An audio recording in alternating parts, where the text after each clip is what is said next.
bóyá kí n padà kọjá bẹ́ẹ̀ rush kì í ṣe òwò ló máa bóyá kí o lè padà wá sọ àbí. Ọ̀rọ̀ Ìyábọ̀ ni nípa ìjà ẹni àti. Ma. Okay, ma. Hold on. My dear, kí ló tó ń ṣe bẹ́ẹ̀ yìí? Tó tí ń bá stop pé wàá kọ́ máa lanu gbàgbá wa máa sọ. Ẹ má bínú máa. Èmi kò rò pé ọ̀rọ̀ onílé ló jẹ́ ká sọ̀rọ̀ òkú ìyá àgbà lọ́jọ́ ìgbéyàwó Àdùkẹ́. Ẹ má bínú máa. Kí ló rí ìṣẹ̀lẹ̀ fún ọ̀fẹ́ wọn? Ìṣẹ̀lẹ̀ iṣẹ́ sí Ìyábọ̀ lẹ́nu ọjọ́ mẹ́ta yìí. Owó ń kun mí lóminú. Bẹ́ẹ̀ni ma, ṣé rí gbogbo wa la mọ̀ pé Ìyábọ̀ jọmọ̀kọ̀ tó jáfáfá, very intelligent and brilliant. Ó máa ń dáhùn question ní class. Ṣùgbọ́n nínú ọjọ́ mẹ́ta yìí, mú mi má jẹ́ kí n fi wá fún yín máa Ìyábọ̀ ti change. Ìgbà míì, a kò máa dédé wọ dọ̀ọ̀ ní class. Ìgbà míì dẹ̀kẹ̀rẹ́, a kò dédé máa sunkún láì ṣe pé ìkọ̀kọ̀ pa nígbè. Mo bá ṣà notice, mo dé pọ́ mọ̀ pé Ìyábọ̀ what is really going on? Kí ló ń ṣẹlẹ̀? Ohun yẹn dè ń jẹ́ kó máa yé mi wípé ẹ má bínú máa wò with due respect ma. Ó ní pé ẹ̀yin àtàwọn dádì gbogbo ni problem ni. Ẹ̀yin àti dádì ẹ̀ bẹ́ẹ̀ ni mà. Lọ́nà wo? Ó ní pé ẹ̀yin àtàwọn dádì ẹ máa ń jà. Ebi dẹ̀ fi hàn pé òun ló ń fún ọmọ yẹn ní trauma. My dear, Ma. Ìjọ possible fóbìnrin tí ọkọ ẹ̀ bá jẹ́ ọkọ gidi nínú ilé, ṣé obìnrin nígbà tóbìnrin yẹn ò ya wèrè ṣáàdédé máa bá ọkọ ẹ̀ jà lórí nǹkan tí ò ní mímì. My dear, sórí ọkọ tí mo fẹ́ ó ti ya wèrè rí. Torí ní àrò grade A báyìí náà fún ọdún ọ̀hún máa ń gbọ́. Àwọn èèyàn kan mọ̀ ní iṣẹ́ ọkọ tó dúpọ̀ ń wọṣọ. Àwọn èèyàn mọ̀ pé ó ní àrùn ọpọlọ. Ó ní but àrùn ọpọlọ yẹn lè ní wọ́n bá treat. Mo lọ pé lágbára Ọlọ́run tọ́lọ́run báyìí sọ pé kò ní kú sí ó máa yè. But kí ìsìnkàn tèmi fẹ́ fún rẹ̀. Mo fẹ́ kó gbìyànjú. Ó ti rọra fẹ́ bàbá Ìyábọ̀ fún bí oṣù kan sóṣù méjì. Ìyá ìsọ lórí. Kò wá wo ẹni tí ìwẹ̀ ò dá láàrin ẹ̀wọ̀n méjì. Yes. Èmi ni mo yọ̀ǹda. Èmi mo yọ̀ǹda fún ẹ̀ màjá máa ń bóyá. Ẹ̀yin ò lè gbọ́ ọkọ mi tí mi bá yọ̀ǹda. Òun tó bá fún mi lọ́kàn tí mo yọ̀ǹda fúnra mi pé mo yọ̀ǹda. Kẹ́ni yẹn gbà pé òun ti nílò kì í ní ìtẹ̀rù. Ìyẹn wà níwà necessary ma. Kò ní necessary. Yẹ́n lọ fún mi ló yà wèrè. Ṣé mi mọ́ mi? Ẹ̀yin àti dáàdì gbogbo. Máa ní. Ó tẹ̀ wá kí n ṣe step mi. Ṣé ẹ̀yin àti àwọn dáàdì gbogbo mi ti yé mi? Wọ́n ní ibi tí ẹni méjì bá ti jà koríko bẹ́ẹ̀ ló máa jìyà. Bẹ́ẹ̀ni. Ibi tí àti àwọn dáàdì bá ṣe ń jà, Ìyábọ̀ ló máa sọ́fà ẹ̀. Àwọn Ìyábọ̀ náà lára. Nítorí Ìyábọ̀ yìí. Tí àtàwọn dáàdì bá ń jà, Ìyábọ̀ ló máa jìyà ẹ̀. Ìjọ máa ètò èwo ti Ìyábọ̀. Kí ló tó mú dé yìí? Kí ló ló mú gbogbo ìjà tí ń jà yé jù? Gbogbo ẹni mo rò máa jẹ́ òun ọkọ tí mò ń gò tún ilé bọ̀bọ̀ yìí.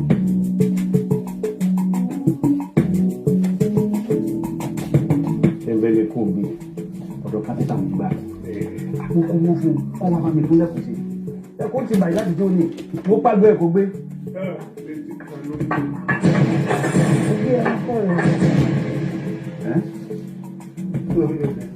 Mo ní kò gẹ́ràn fọ́ rẹ̀. Mo tẹ̀ ti gbàgbé pé mo ní àwẹ̀ lónìí tẹ́lẹ̀tẹ́lẹ̀. Mo ti gbàgbé. Mo fẹ́ mọ̀ lọ́lé. Ọ̀dọ̀ kápẹ́tà tí mo sọ, mo fẹ́ dọ́dọ̀. Ẹ̀wọ̀n ní Yorùbá ti ẹ̀ bó wọn lè gbóúnjẹ fún yẹn báyìí náà bí ò tiẹ̀ láníyàn tó sọ pé láníyàn ni nígbà tí ó ṣe pé kò jẹ́ rí. Nígbà tó wá ní kí n mọ eyín ni máa fi gé ní àbípa náà sọ. Ìgbà tí wọ́n bọ̀ fún ọbẹ̀ ṣe yóò ṣe kúkú gé ní káàkiri ó bá kètò wá gé. Mo fẹ́ dọ́dọ̀ kápẹ́tà tí mo sọ. Jẹ́ ilé tí èsì gbó náà. Mo tún padà wá. Tí ẹ̀ gbọ́ tó bá sí pé o burú ìwọ́n sọ pé kí o kú ọ̀gá ọ̀ràn fọ́lẹ́ o ti lè ṣá. Káàbá fún olóúnjẹ wà láàpọ̀ olóúnjẹ. A tún fún olóúnjẹ tún kọ̀ǹpléènì. Kí ló tó ní tẹ̀lọ́rùn báyìí náà? Wọ́n ní ìmọ̀ ṣòro ẹ̀. Níjọ́ ló ti fún lówó bẹ̀jẹ̀ yìí nílé yìí. Mo jẹ́ ọ̀rọ̀ ìtọ́jà sọ́ọ̀sì tó fọwọ́ ọ̀dẹ́lẹ̀. àyàtú fún ẹlẹ́ran kò dúpẹ́ lọ́dọ̀ ọlọ́run ọba. wá ọ̀rọ̀ yìí sọ̀rọ̀ ìjà ètò òṣè tó dùn mí rè ojú àlejò ló ti ṣe.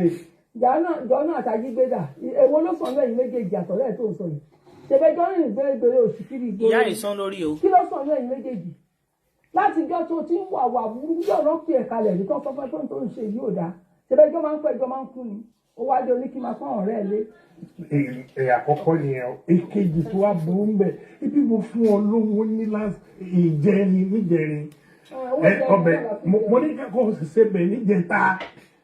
èlò lè fún mi ná mo bèrè èlò ló fún mi tó ń pèsè ní àdèkò wa kọrin fún ẹ. 3,000 ni mo fún ọ pé ká fi ṣe bẹ̀ á mélòó. olùkọ́ ni o ti yà wòye o kó 3,000 lẹ́nu ẹ̀ dùn jọ 3,000 làwọn akẹgbẹ́ ń fún ìyàwó ilé tó fi ṣe bẹ̀ láyé òde ìsìn ṣé o mọ tó ń jẹ́ wí lọ́jà ni ó wá lánàá gbàgbọ́ fẹ́mi ní 3,000 jọ 3,000 tó fún yọ̀rọ̀ ti fún lówó bẹ̀gbẹ̀ yìí nínú ilé yìí. ẹlẹ́ran ló ń tẹran fún gbọ̀ kó 3,000 fún yín. 3,000 tó wá fún mi for your information ẹlẹ́ran tẹ́mi jẹ lówó òun ni mo kó 3,000 ẹ̀ fún tó wá rí eléyìí tí mo fún ẹ yìí tó ń jẹ láti ìjẹta yìí ọwọ́ mi ni mo fi ṣe òògùn mi ni mo fi ra nǹkan ọbẹ̀ yẹn tó jẹ ó ti yẹ tí bá wá fún ẹjọ́ yẹ kó dúpẹ́ lọ́dọ̀ ọlọ́run ọba ni torí pé ní tí yóò bá ṣe sí èèyàn kì í jẹ níbẹ̀ àwa wí tó ni mo fún ẹlẹ́ran kan wà tọ́lẹ̀ kẹtí ìyẹn ti ní wàhálà fún ẹ tí mo lè ṣe mo ṣe yẹn o tó ti yẹn sìn tí bá wá wù ẹ̀kọ́ tí bá wù ẹ̀kọ́ má jẹ ní òde kan lábẹ́ ìta sí òun jẹjẹ mo tún mọ̀ bẹ̀rẹ̀ sí fún ẹ wípé kẹjọ pín ẹran jẹ láyé ẹ̀sìn kẹjọ pín ọ̀kan yín wà nígbà yẹn kó wà nìkan bí ẹran mẹ́jọ mẹ́wàá ni mo máa ń dá jẹ ó ní yẹn sì wá mọ̀ bẹ̀rẹ̀ sí fún ẹ lójú. Sei stolzer Besitzer einer Bestseller-Idee und stolzer Mieter eines Laptops.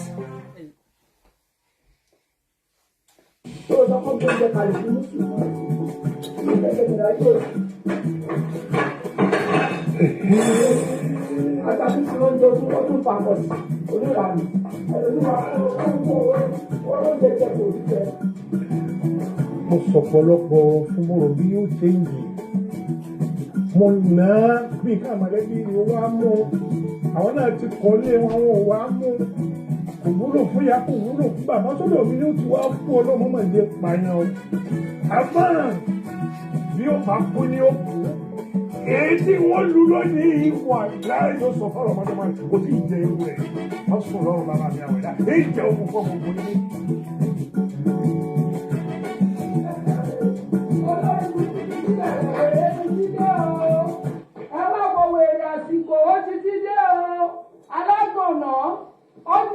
Sí àbí wẹ́rẹ́ ó yẹ kó lọ sí àròkọ́ lọ yẹ kó lọ wò ní torí wẹ̀rẹ́ ara ẹ̀ yìí owó báńkì ò lè wò tán wẹ̀rẹ́ àgbò òsì agbáyà. ẹ ti kí ló fẹ́ sọ. má jẹ́ kí tó ṣe tó kọ́ sí lára. yé títí bá tọ́ mi lára ọmọ kó bá mi ìfẹ́ yà wọ́n bí tiẹ̀. àlejò sọ àwọn méjì yẹn wọ́n máa ń sá fún ẹ ní. ètò kú òótọ́ ti kẹ́ sí ọlá àwọn jù kò sí wáyé òwe láti sàárè. Ìwọ sọ ní ẹ èkúté ilé mi ní ọ̀rẹ́ òde ní ẹ kí n kọ ọ̀rọ̀. Ẹgbẹ́ ọjọ́ àkútẹ́ bí ẹ̀. Ẹgbẹ́ ọjọ́ àkútẹ́ bí ẹ̀. Wọ́n á sọ wípé ọwọ́ tí n fi mú ọwọ́ àpá. Ayé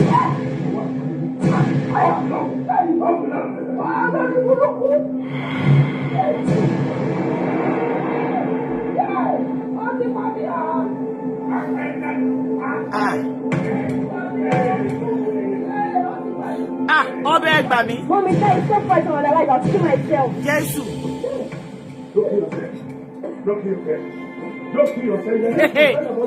Àwọn ìpọ̀lẹ́bí wèrè rèé o.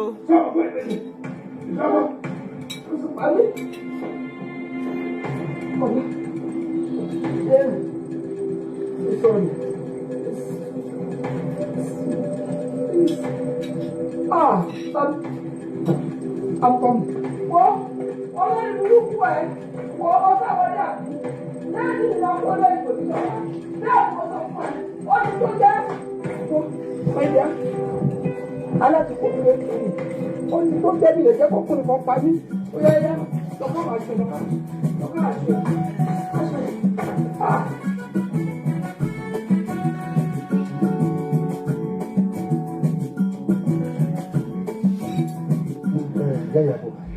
bàbá ń jà pé ti ká púpọ̀ ni bá a ṣe yọ lọ́ọ̀kan tó ti ń wọ ọlọ́pàá lọ́ọ̀kan lórí tí ìyàwó ń bá lọ wà ń bẹ̀ yẹn òun ò lè sọ nǹkan tó lè ṣẹlẹ̀ bó ṣe bọ́lẹ̀ ní mọ́tò báyìí ó bínú lọ ní ìyá ìyàbọ̀. ok òun ló ṣe gbabi tí ò yẹ kó gbà ṣé kò mọ̀ dájú pé ibi tó ń gbà yìí kò lẹ́tọ̀ọ́ láti gbàbẹ̀ ẹ mo bí ní ẹ wo èmi ò fa wàhálà o. ò bá wo kí ni ò bá wo ṣe fún wa ọkọ ẹ ló fi bínú lọ báyìí. Oríta la wà yìí. Ọlọ́pàá ìṣèwárí bí ebi nà báyìí. Ẹ má pè mí ìyá ìyàbọ̀. Ẹ mọ orúkọ mi. Ẹ má pè mí ìyá ìyàbọ̀. Mi ò bí ọ̀rọ̀ family house mi ò gbé dẹ́nu iṣẹ́ mi. I'm on duty ni mo wà yìí. Please. Ẹ má ṣe nǹkan tí ẹ wá ń tààrà sọ fún wa ni pé ṣé bá a ṣe wà yìí àwọn olè máa gbé mọ́tò yìí lọ sí ilé ká lọ bá wọn nílé ni. Mọ́tò yìí. Ẹ jẹ́ ẹlẹ́rìí ìgbà tí mo wà kékeré. Ṣé rí mọ́tò yìí? Wọ́n máa lọ ṣe é mo tiẹ̀. Ẹni tó ní mọ́tò yìí wọ́n máa yẹ ọpọlọ ẹ̀ wò bóyá ó láwọn ọpọlọ. Bẹ́ẹ̀ ni mo sọ fún yín. Bàbá Ìyábọ̀ mà ló ní mọ́tò. Ẹ fẹ́ kí n kọ̀ yín dábùkù. Ọkọ rẹ ni. Ẹ wo sọ fọ́ọ̀rọ̀ yín o. Ẹ má jẹ́ kí n kọ̀ yín dábùkù. Mo ti respect yín tó. Wọ́n tiẹ̀ gbé mọ́tò òsì kòkòrò sí station. Ẹ wo kò sí wàhálà yín náà.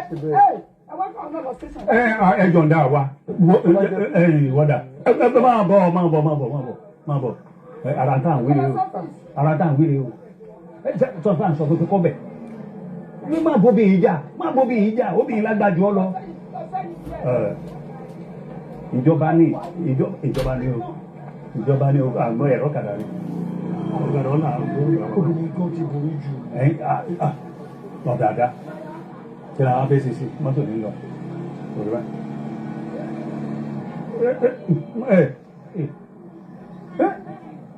Ọjà tètè máa fẹsẹ̀ sá.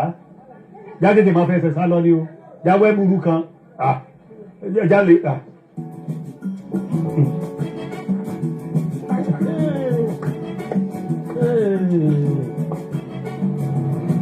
Bọ̀tí ibi tí mọ́tò akọrí sí nìyẹn o.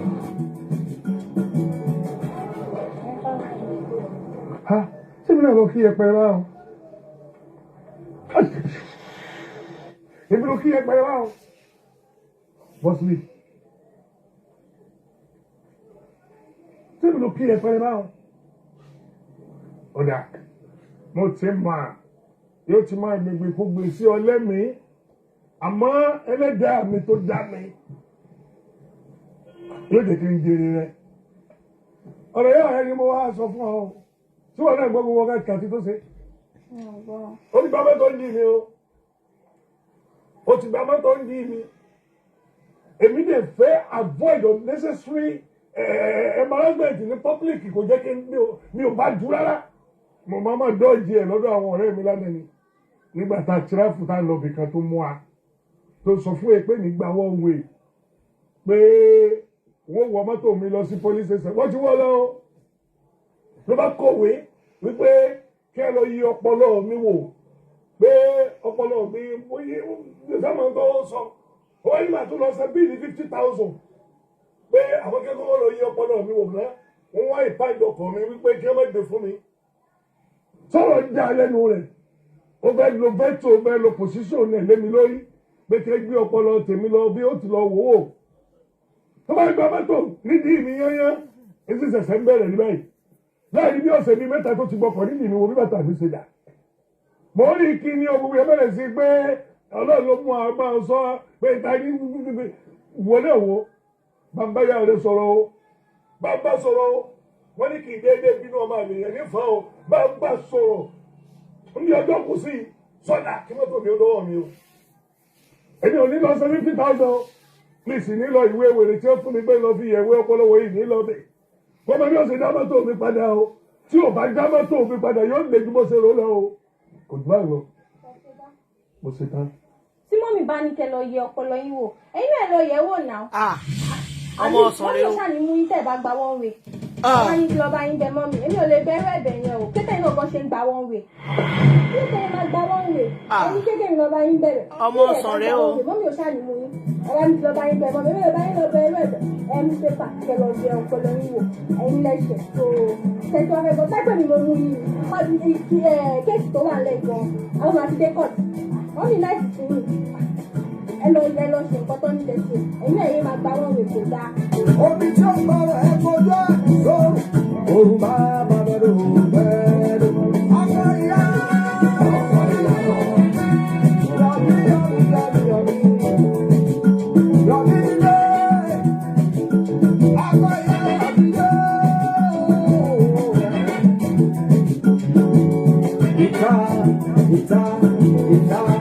Owó ọ̀rẹ́ àìkú ni ó dágbé káwọn tọrọ ọ̀gá yẹn sọ agídí tó ń ṣe é pọ̀ jù wọ́n má ṣàgídí wọn ní ta ni òfin ní òṣè ọ̀rọ̀ kí gbẹgbà mélòó ni tó fi ṣe ta ni òṣè. ọ̀rọ̀ tí mo dùn. Agídí náà ni.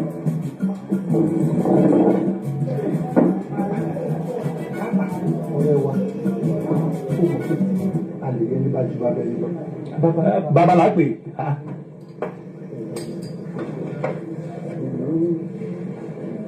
èmi ò rò pé yẹ ká tún máa gba ọ̀rọ̀ bí ẹni gbàgbọ́ ọtí. ká dọ̀bálẹ̀ fúnra rà pé kò ní ká má ga. bẹ́ẹ̀ ni. lóòótọ́ ìyàwó ẹ̀ lóòótọ́ ṣùgbọ́n ṣáṣọ rẹ̀ mọ̀ pé agbèfọ́ba kò ní jẹ̀bi ọlọ́run máa ń kárí ojú ọlọ́run náà ló fi ń ṣẹlẹ̀ káyà farabalẹ̀ tó bá ti délé mo fẹ́ kó bẹ̀ẹ́. ó ti dìjọba bàbá àbí agbèfọ́ba kí lágbè ọlọ́pàá kí la fẹ́ pè wọ́n ìjọba ni wọ́n. Kẹrí ọ̀rọ̀ tẹ́ ẹ̀ sọ àlè ìyá wọn abájú bàbá wọn lọ. Nígbà mi ò lálẹ́ ìdíje pé wọ́n máa gbẹ́ni kẹjẹ ìpínlẹ̀. ní owó ní Yorùbá ti pa. Ìtẹ́mi máa di pé èmi ò ní bẹ́ẹ̀. Kò sírísìn fún mi láti bẹ́ẹ̀. Kí ni kókó gẹ́gẹ́ kí lẹ̀ ṣe wà tá a ṣe gẹ́gẹ́. Gbogbo àwọn tó dájú sẹ́gbẹ̀ẹ́ títí tí mo jáwé ọkọ̀ rẹ̀ gbà lọ́wọ́ náà kílẹ̀ ṣe wọn. Tí mo bá bẹ̀rẹ̀ sí sẹ́gbẹ̀ bẹ́ẹ̀ yín sẹ́gbẹ̀ lé yẹn sẹ́gbẹ̀ lọ́mọ ajé ẹ̀ gbọ́ bó máa borí ara rẹ̀ képe. Èwo ni kò sì pè ní conjunction? Tó wọ́n ní sì pè ní conjunction fún mi gbígbé ọlọ́wọ́ lórí mi ò burú. Kò sí èrè kẹkẹ nílé ọkọ tó kọjá ọmọ. Àbí àwọn tó bá láfaradà láti ní èrè òun lẹ̀ fún kí ìjọ kò ní burúkú rẹ̀ balẹ̀. Bẹ́ẹ̀ni. Ìjọ kò ní burúkú bẹ́ẹ̀ máa jáwé rẹ̀ pàkiri fáwọn oníwèéníwèé. Wọn ò ní dájú àpàdà. Àmọ́ Ọlọ́run ti sẹ́yìn o. Ọmọ ogun ti dìjọba ni ẹ̀bẹ̀ lọ́bẹ̀ o. Ṣé rí o pàpà ìka ìjọba wa mọ̀ ni? Ẹbẹ̀ rí gbogbo ẹ̀bẹ̀ tí mo ṣe tí gbogbo èèyàn bẹ̀rẹ̀ sí gbé ọmọ ṣépè. Ebi bẹ̀rẹ̀ wà. Bó ti dáwé padà wọ́n sì ti ṣàdúrà. Ní kí n tẹ̀sí àpò ṣe bẹ̀rẹ̀ bí àwọn èèyàn ṣe ń ṣépè fọmọ yẹn bẹ́ẹ̀ ló bẹ̀rẹ̀ rí dá. Onídàánù ẹ̀yìn. Ṣé ni wọ́n bẹ̀rẹ̀ lórí o kó má gbèmí lọ kóòtù? Ìwé ìtúrú wọn yẹ ọpọlọ rẹ wò wọn mọ lọ bí ẹni tó lárùn ọpọlọ wọn yẹ wò tó bá ṣẹlẹ̀ sáwọn bóyá fún wa ní ọyẹ wà àmọ́ ìjọba lágbé. Gbogbo bẹ́ẹ̀ ṣe ro náà dáa mi ò gbẹ́kẹ̀lé dídúró yín torí tó bá ṣe pé kó nílì yẹn ń pẹ́ ẹgbẹ́ rẹ̀ dé tẹ́ bá kó mi dúró ọkọ̀ tẹ́ wọ́n mi dúró ọkọ̀ tẹ́ bá wọ̀n mi lọ ebi bẹ́ẹ̀ ṣe ní lẹ́yìn náà rẹ̀. wọ́n sọ kọ̀ọ̀kan torí tọ́lọ̀ ìgbà fi ju bá ṣe ń sọ yìí lọ tó bá jù lọ tó bá bójú ẹ̀ báyìí kó o ní rí mi. ebi gan ò ní sílẹ̀ bẹ́ẹ̀ ni. Ẹni tíátà fún mi ní orí náà ń wò lè orí pàṣọ lè gan fún mi àbí kò ṣùgbọ́n ní pé ẹbí orí ìgbà tó lè gbogbo iná ẹlẹ́sà lọ. ètò ọ̀tẹ̀ ẹ̀sọ́ ló jẹ́ mi ọ̀sà wọ́n yọpọlọ ọkọ̀ wò pé wọ́n yọpọlọ èèyàn wò wọ́n gbọ́ rí bọ́bá jẹ́ bàbá lọ́wọ́ àṣẹlẹ̀ sí kọ́ tó jáwà nìkan ò sí bẹ́ẹ̀ ìfún wa ní ọmọ yẹ̀wò àwa là ní sá. ìwé lórí pàṣọ lè bẹ̀rẹ̀ sí kan fún ìwé. àwọn oníwèé rẹ̀ sì burú tó bá gbé báyìí wọ́n yọ ọpọlọ àwọn lágbájá wo ìtẹ̀lé kọ́ ọlọ́run níjà rírẹ̀ wọ́n wà ní sá. Ibi tí ti máa rí náà lájọ wa ọ̀rẹ́ tàjọ bara wa ṣeré àsọ̀rẹ́ kí sòro dé ká dúró ọ̀rẹ́ àrẹ mu kájọ máa mú gò ká ọ̀rẹ́ alíbàjẹ́. ṣé àgbà tí sòrò dé ṣe òòrí wa ká tó ṣe báyìí. tó bá tiẹ̀ ṣe pé ó di gidi gan fún gan pé kájọ dá gbogbo ẹ̀rú káríkárí kó lọ́ máa tó kò irú rẹ̀ yẹ lóye kí yóò pọ̀ lẹ́sìn èmi ò bá tó kẹ̀ pọ̀ lẹ̀ bí ẹran létà wa nígbà kan ẹ̀bùn wọn ni wọ́n tó ń gbanú ẹ̀jẹ̀ lọ ní ẹ̀ ọ̀pọ̀. ètò ọ̀tẹ̀ ẹ̀sọ́ ló jẹ́ mi ọ̀sà wọ́n yọpọlọ ọkọ̀ wò. ọ̀rí àmọ̀ lọ́dọ̀ rẹ̀ tó ti fọ́ mi lórí ọ̀rí kọ́ọ̀bù náà tó kọ́kọ́ lọ mi sí yóò yọpọlọ rẹ̀ wo ni dọ́kítọ̀ gbogbo àwọn ọ̀rọ̀ rádaràdà èmi gángan ṣe kírímìnà èmi gbogbo bẹ̀rù òfin mi láyé òní bẹ̀rù ìjọba iṣẹ́ gbẹ́rì bọ́ọ̀lù but ó fẹ́ rí mi fẹ́yìn ó fẹ́ wọ̀ sí lọ mi àdéhùn fún mọ̀tò ọmọ orílẹ̀-èdè Nàìjíríà ni ẹgbàgbé lórí ẹ̀mí Nàìjíríà ẹnìkan ṣoṣo ni mo fẹ́ kẹ́kẹ́ mi ẹnìkan ṣoṣo ṣébi. láì pọ̀ ìwọ ní pé onírúurú ẹni máa ń pè lédè mi ẹnìkan ṣoṣo ni. sáré ibẹ̀. tó ju gbé yẹn lọ náà ni kó tẹ̀lé ni aláwọ̀ àìlú mẹ́sẹ̀ tẹ̀ lọ. ìmáàdì làjú mi sílẹ̀ máa tó kó wọ ẹwọlé. ẹ̀rọ lájú ẹ̀lẹ̀ tó fi lọ díjú lọ ni ẹ wo ètò ṣẹlẹ̀ lé Yorùbá ní tó bá kọjú sí ẹ̀kọ́ ta tó bá kọ èsì ẹ̀kọ́ ta tó bá kọ ẹnìkan kó tó ara rẹ̀ pa máa ṣe ara rẹ̀ pa. ẹ̀kọ́ yà bẹ́ẹ̀ ọ̀dà bá àwọn tuntun. ilé tí èkó ni tẹ́lifá bíbẹ́ bíbẹ́ àwọn ọ̀kadà náà wò ló sọ ìlú wo ló pè mí náà ìkìlọ̀ ni mo tún wà. ẹja kí ló wà nù sọ́ọ̀dì. sáàjẹ̀bí àjẹ̀bí náà. ọ̀dà kí ló fẹ́ mú ti ẹ̀jẹ̀ kan.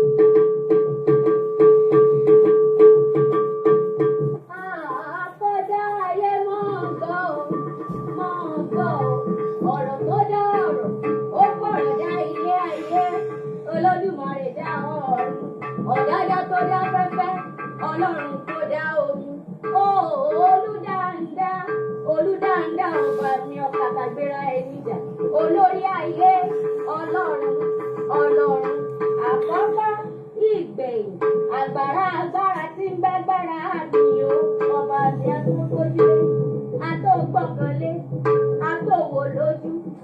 Odò wo àfihàn mi ò tẹ̀ dùn rárá, wọ́n tún ti múyàn wọ̀n tuntun wọn fún mi. Ó ṣe mi máa bá lọ lélẹ̀ ìní, ojú òun fẹ́ jẹ́yàn nínú fíìmù yìí báyìí torí Ọlọ́run. Ìyábọ̀ ó ṣe máa ní sùúrù ni tó bá kàn wá lé ní máa kàn wá lọ́jọ́ mi. Ọjọ́ ń lọ ní sùúrù dìgbà wo. Ọjọ́ ń lọ Ìyábọ̀ ìgbà wo gan ló bẹ̀rẹ̀ iṣẹ́ yìí ní sùúrù náà. Ní sùúrù nígbà tí wàá ti darúgbó kó tó mọ̀ pé máa ṣe fíìmù. Ìwọ náà máa wá sí àzá dédé. Ó kí ń wá dédé o dẹ̀ fẹ́ kán sáré lò ẹ̀. Máa ní sùúrù kó dẹ̀ máa wá dédé. And mo kàn máa bọ́ ọ̀gá sọ̀rọ̀. So mo gbọ́ ọ̀gá ọmọ ìgbà mí ọkọ̀ máa ń ṣe báyìí wọ́n sì máa ń gbọ́ràn sí wa lẹ́nu ní ọ̀sán kan sí àbáwọn sọ̀rọ̀. Ṣé bó àjọ wà ń dín náà ni? Bàbá ẹ̀ lásà. Ọ̀rẹ́ mi rèé, iṣẹ́ kan náà lè lájọ ń ṣe. Ẹ̀yin àgbà náà sì ni máa ń sọ pé káàbàárẹ̀ ni bálà. Wọ́n ti wá lé babaláwo. Kó lè rí ẹni bálà, kọ́là ilé ìyá kíákíá, òun jẹ́ kí n máa bá yẹn. Ọ̀ sì ṣe dáadáa, ọ̀ ṣe ní láyé lọ́lá bàbá rẹ̀. Ojú ọmọ kì í wọ́n ṣẹ́rẹ́, àtàrẹ ìdí tiẹ̀ láàbọ̀ lódìdí báyìí lọ́lá ọmọ ọwọ́ tẹ̀ lọ. Ẹnu ọlọ́fà láti gbọ́ ọmọ tá, kí lorúkọ rẹ̀? Ìyábọ̀ ni sà. Kí lo fẹ́ kí n ṣe fún ọ ní pàtó? Ẹ ṣé sà, oníṣẹ́ fíìmù ni mí. Ní ìdíṣẹ́ yìí, mo fẹ́ lówó, mo fẹ́ lókìkí, mo fẹ́ ló lábìtà àwọn ará wájú. Àbí kí n tiẹ̀ lówó ju gbogbo wọn lọ. Ṣé kó máa wò mí wájú báyìí, kó máa lé mi, kó máa bà mí. Ní sùúrù Ìyábọ̀. Tí wọ́n nìkan bá ti lówó ju gbogbo àwọn ará wájú lọ, ṣé àwọn ará wájú sùn ni? Ní sùúrù. Má bá wí ijó tó bá káni lára àádìkú ìjó ni. Àmọ́ ṣá o, ibi ọjà ti gbé ń tà kọ́ ni ẹ̀já béèrè lọ́wọ́ mi. Á bà wọn ìpìlẹ̀ léèrè. Tọ́ ìbá ó ìbá bàbá ò ìbá lè yìí. Ìbá alájà tó tò gbóró ìbá àjọbẹ̀rẹ̀ tó ta gbàgbà. Ìbá làjíìjì tí wọ́n fìdí kò ní tí wọ́n fojú kóra wọn ìbá lubẹ̀ bí àbójú lókèlókè. Ewúrẹ́ ń lọ wọlé tí ọ̀kágò ọ̀dẹ̀rẹ̀ àmúso àgbòtà òfòlọ́jọ́ lọ́wọ́lé tí ọ̀kágò àdẹ̀rẹ̀ àmútilẹ̀kùn mọ́ ìbá lórí ọ̀rọ̀ Ìyábọ̀ yìí wà. Tọ́ Ìyábọ̀ lẹ́nu iṣẹ́ tí ń ṣe ọ̀dà ojú olókìkí ìlú mọ́ káàkiri àgbáńlá ṣe bẹ́ẹ̀ lórí ẹ̀mí ìyá mi.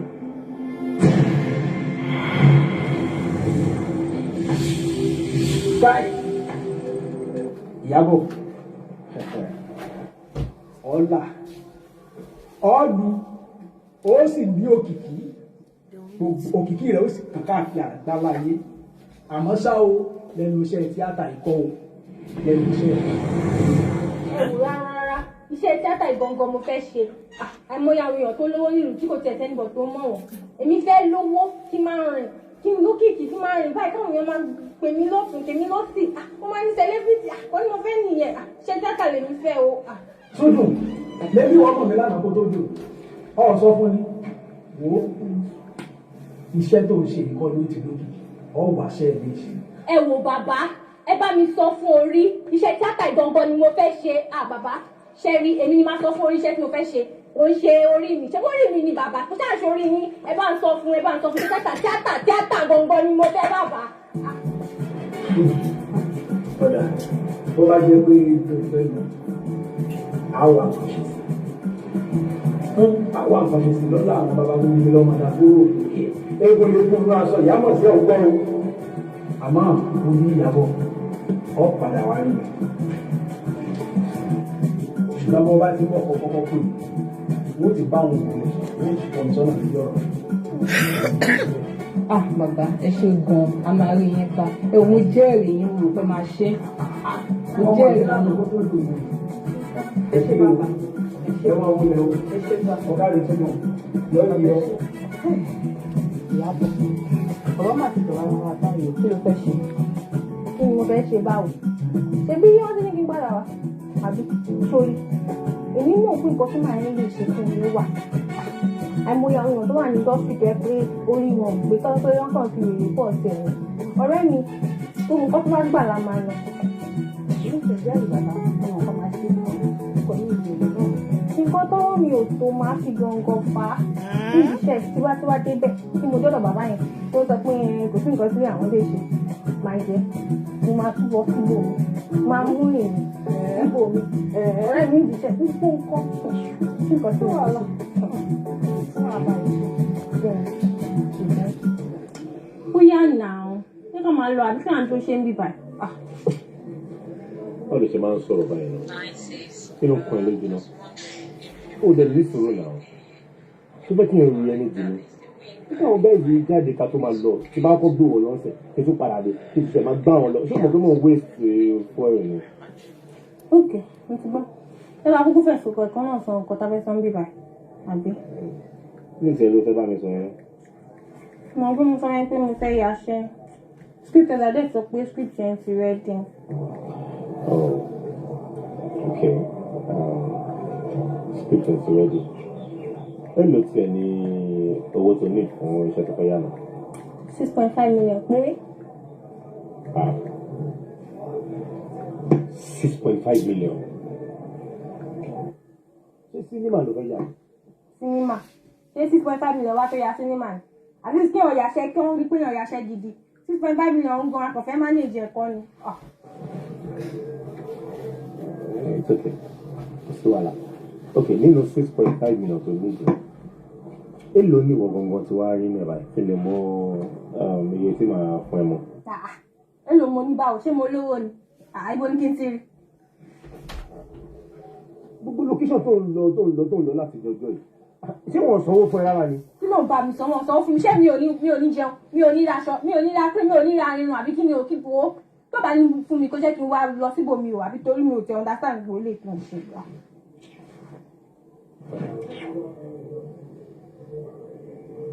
It's okay, it's okay. Màá wà pọ̀ṣẹ̀ sí. Oh, baby, thank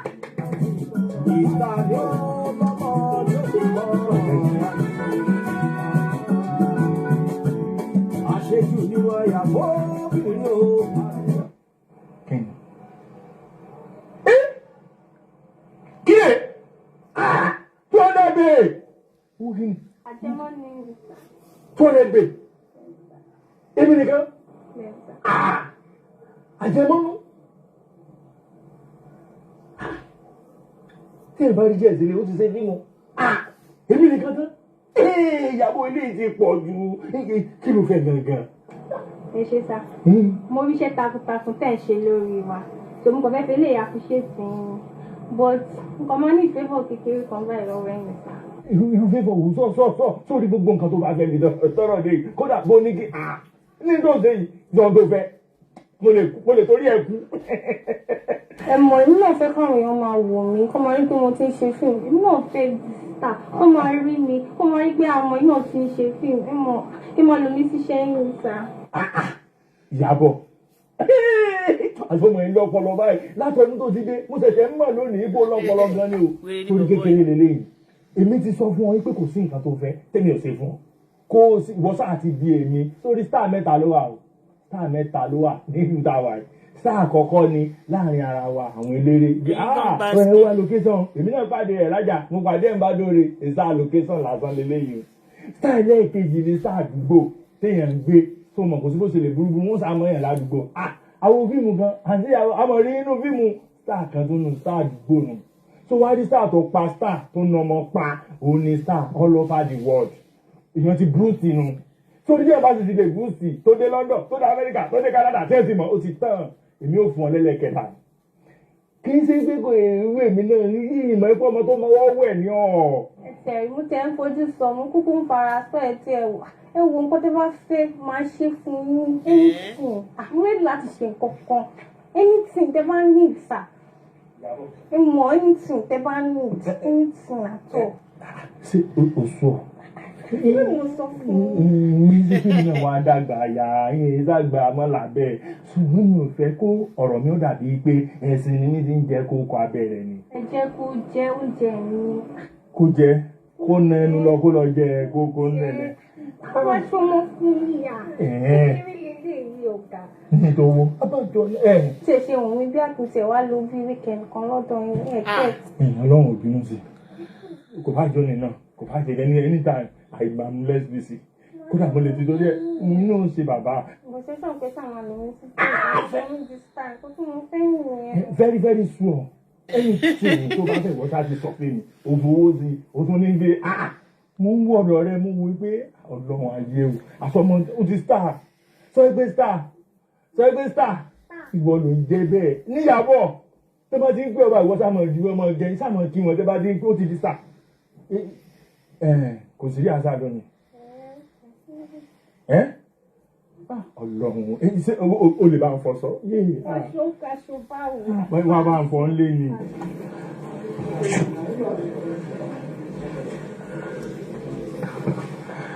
Babe, you know what?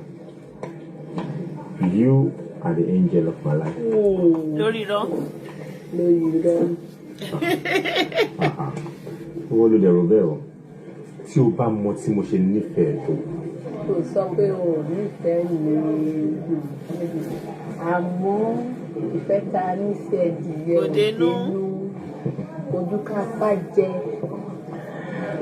Kò dẹ̀ wá rí bẹ́ẹ̀ o. Tó bá dẹ́ ẹ lójú kó o nífẹ̀ẹ́ mi kí ló dé tó propose láti jọrọ àbí kó wá mọ àwọn pẹ́rẹ́ǹtì mi. Oh, mo understand it. It's okay. Mo promise you. Láìpẹ́ láì jìnnà, I will surprise you. Yay! Jagunlabide o. Ọ̀pẹ ìwọ, ọ̀tọ̀tọ̀ yẹ́ àná yìí, tó bá tiẹ̀ máa jọ pọ̀lọ́, wàá jẹ́ ìtọ́ ní ẹ̀rí, kò ṣe kí ni burúkú, kí ni jákèjádé sí ẹ̀mí bọ̀ sùn.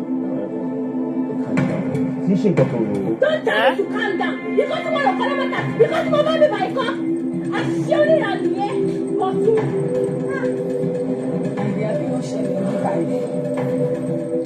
Ó máa gbọ́ èmi sọ̀rọ̀ ìwọ́n ńlá ni wọ́n sọ pé màá dùn ún. Ó ti ẹ̀ lẹ́kọ̀ọ́ tẹ́lẹ̀kọ́ onírúurú lè wọ́n ní máa sọ̀rọ̀ kó máa dá. Gbẹ́mí sọ̀tọ̀ ọlọ́gbọ̀. Àwọn ìbùkún ni ẹ máa rí fún yóò lọ́jọ́ ọ̀gá. Sọ́kọ́ mi lè kó máa ṣe ìdí ẹ̀ tí wọ́n ṣe kí ni burúkú ìgbọ́dọ̀ tó máa. Calm down.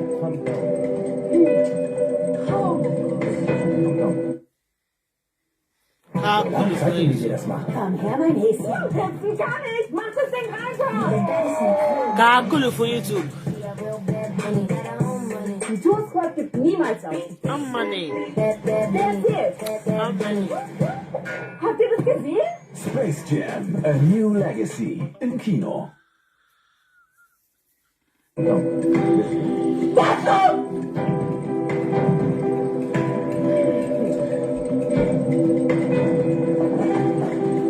Bọ̀sún game player,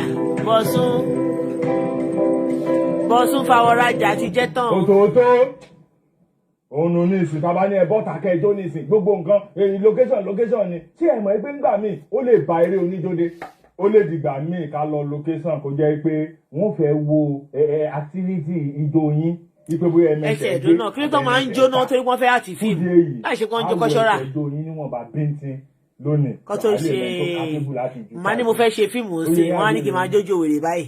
Ìwọ. Àìná. Máa bọ̀. Ijó òfò. Járe ẹsẹ̀ ijó rẹ̀. Ó ń lù. Action.